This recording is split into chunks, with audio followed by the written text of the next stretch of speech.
Porque o reino dos céus, disse o Senhor Jesus,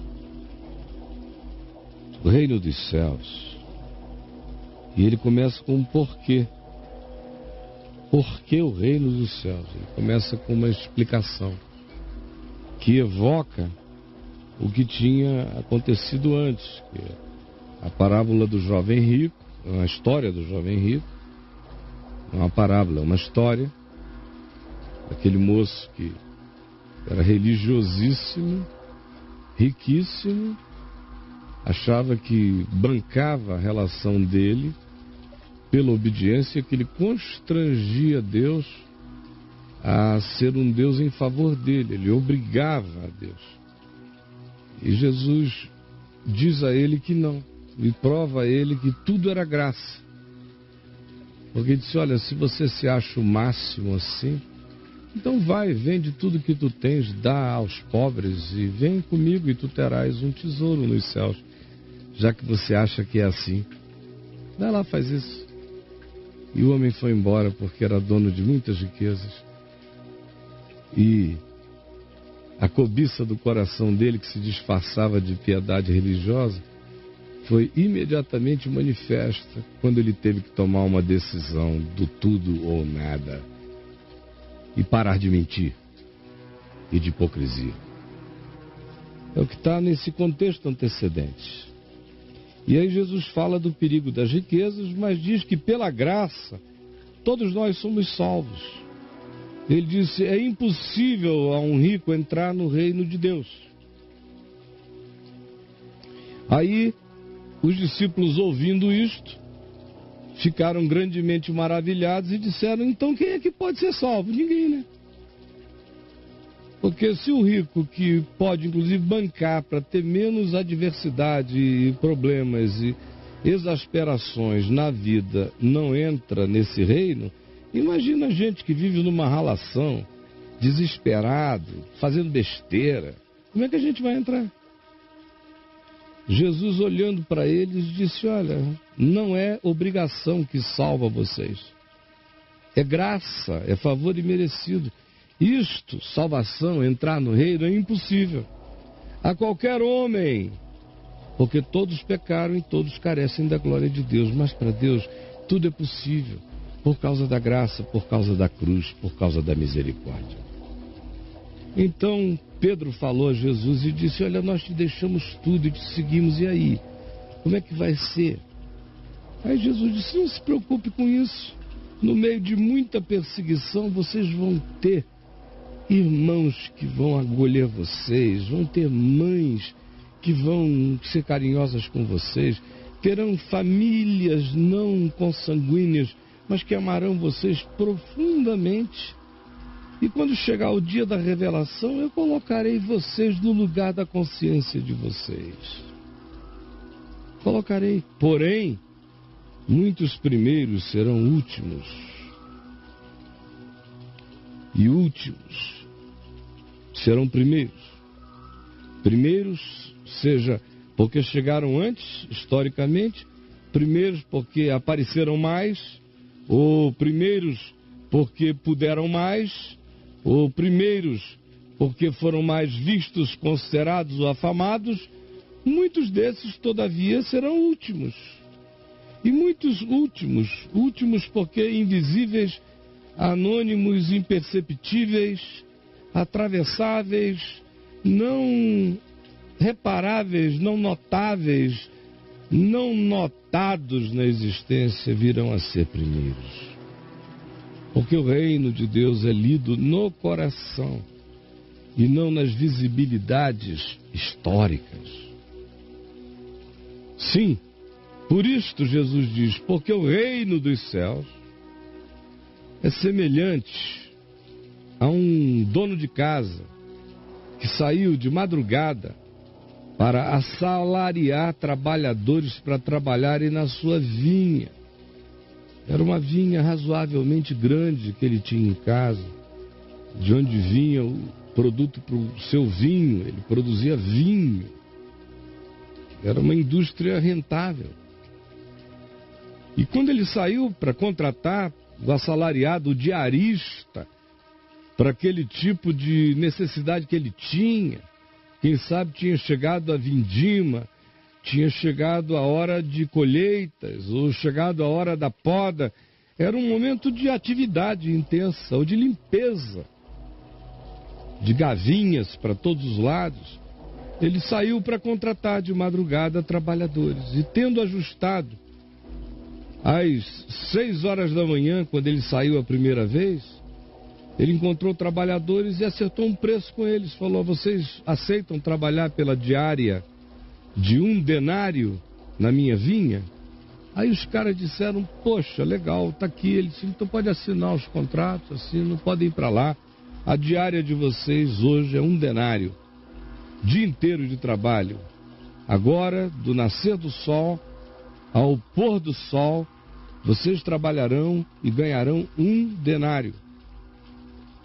Aí quando deu 9 horas da manhã, ele olhou e viu que precisava de mais gente na vinha. Foi até a praça e olhou na praça e encontrou gente desocupada ainda, sem ter o que fazer 9 da manhã. Disse a eles: estão precisando de trabalho?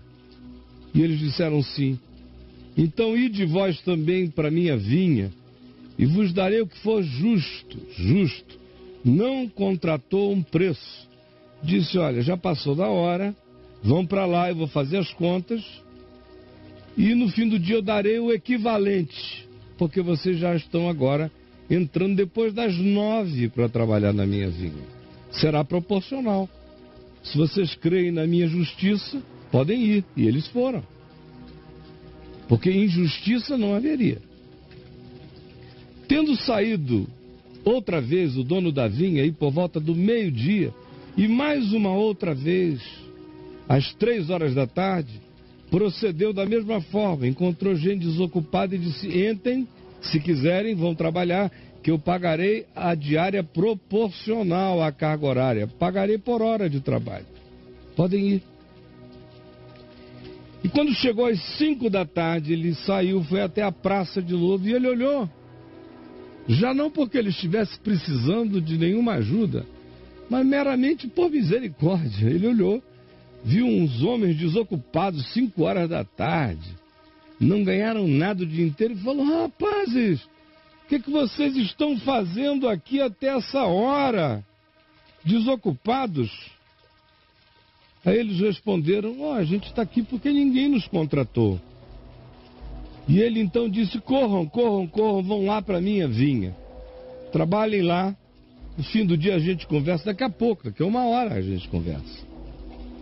Bom, 1 hora depois, o sol se punha, ele chamou o capataz, administrador da vinha, e disse a ele: chama os trabalhadores e paga-lhes o salário dessa diária, começando pelos últimos, indo até os primeiros.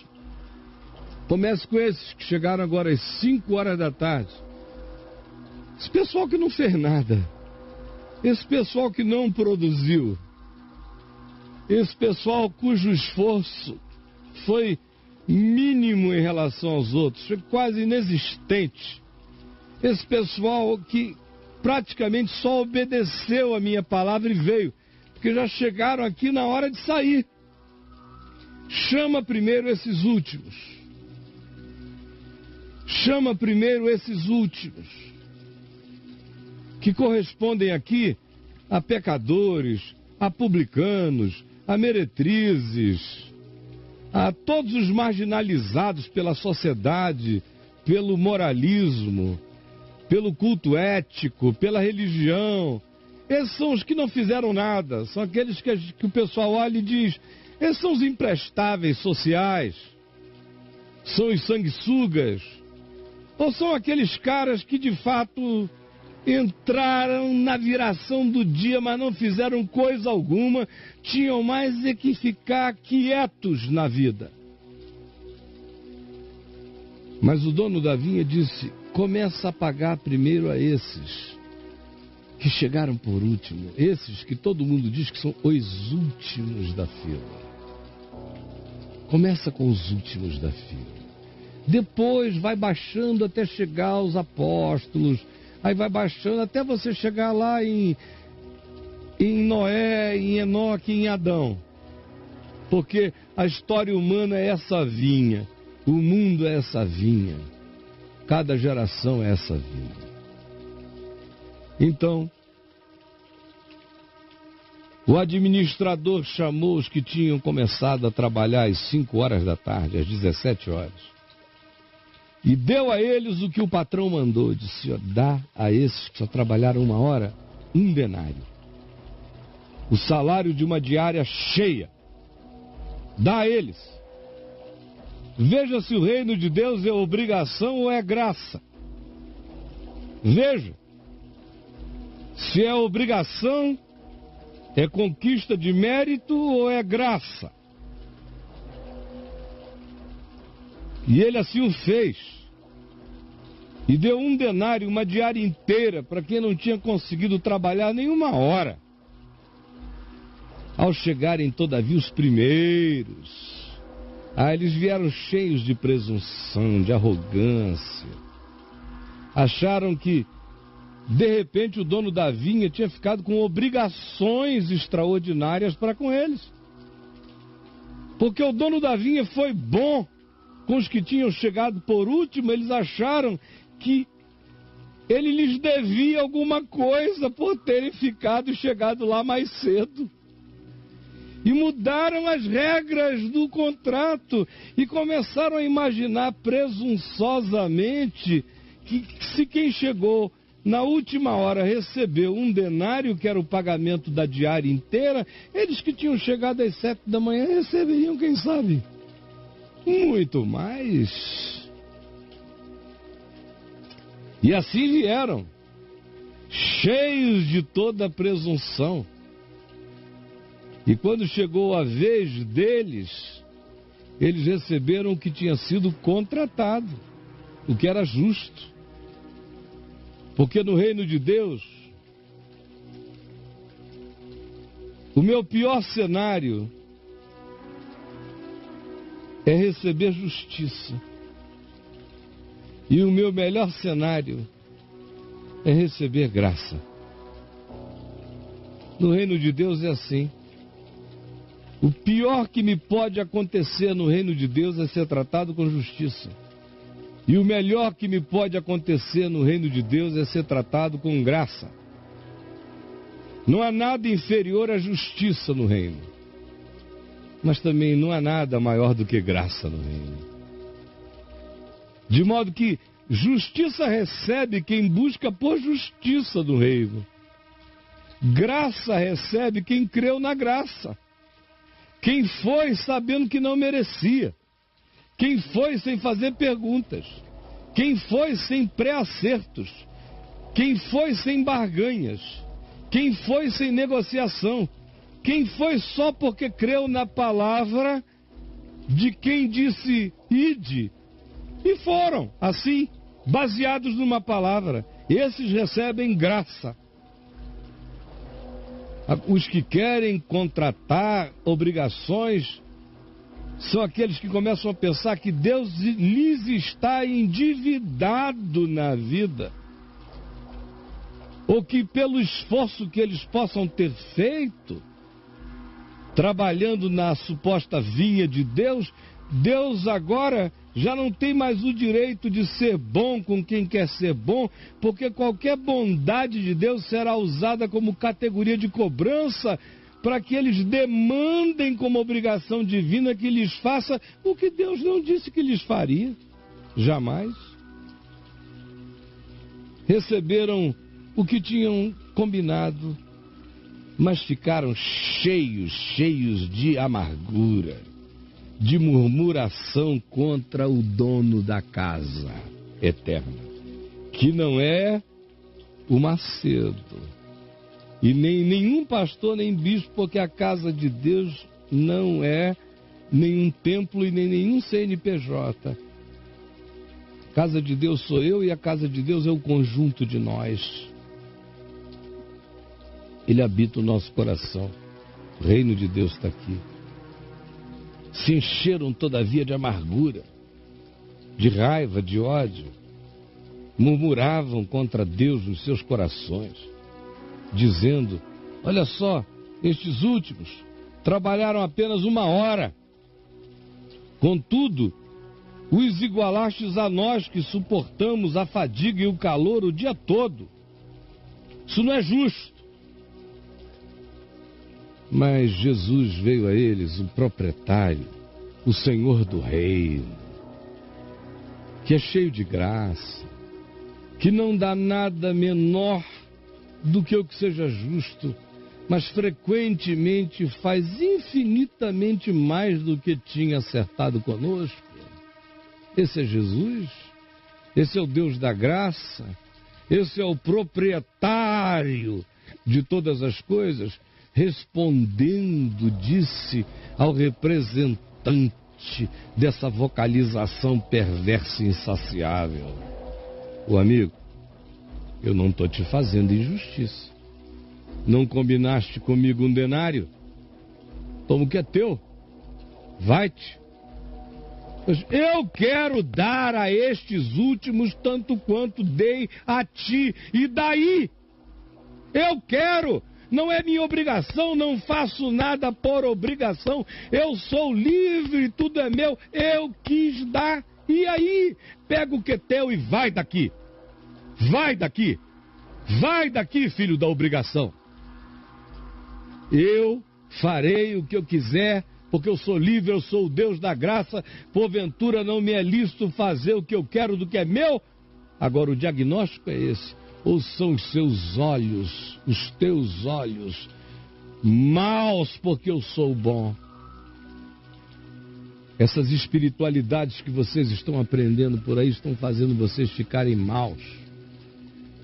A espiritualidade da troca, da barganha, da obrigação faz o cara ficar mal. Murmurador mau. É o diagnóstico de Jesus. Será uma geração de murmuradores e maus. Seres maus. Jesus disse: vocês são maus. Vocês não suportam a graça para vocês é inadmissível, é loucura.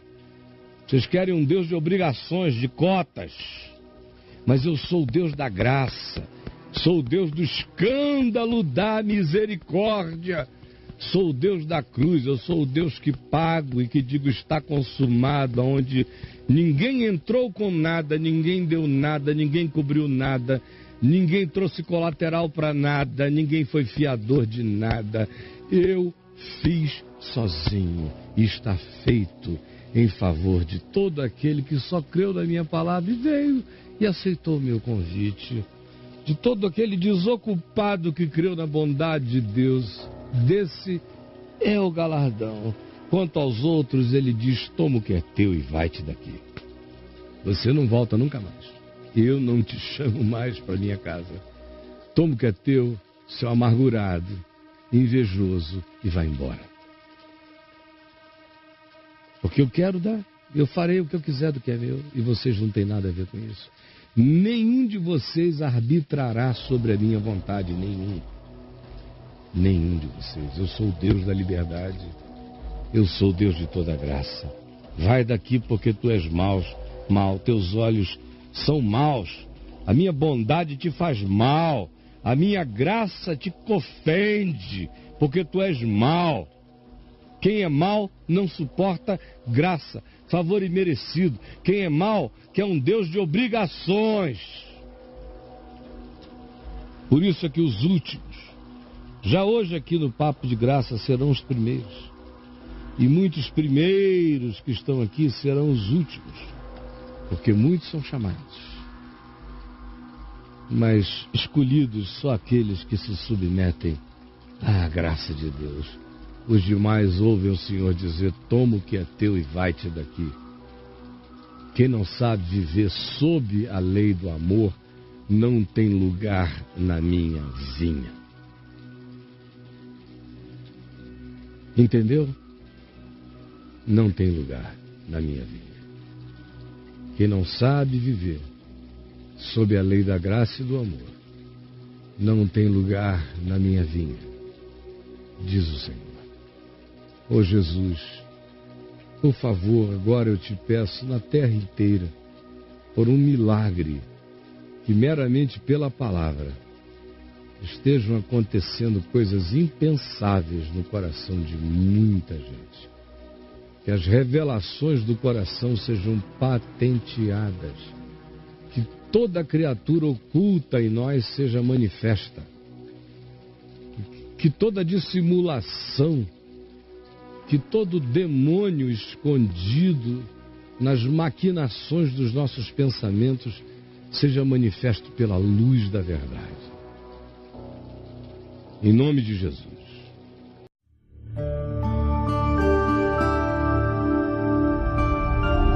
VNV TV, o canal é você.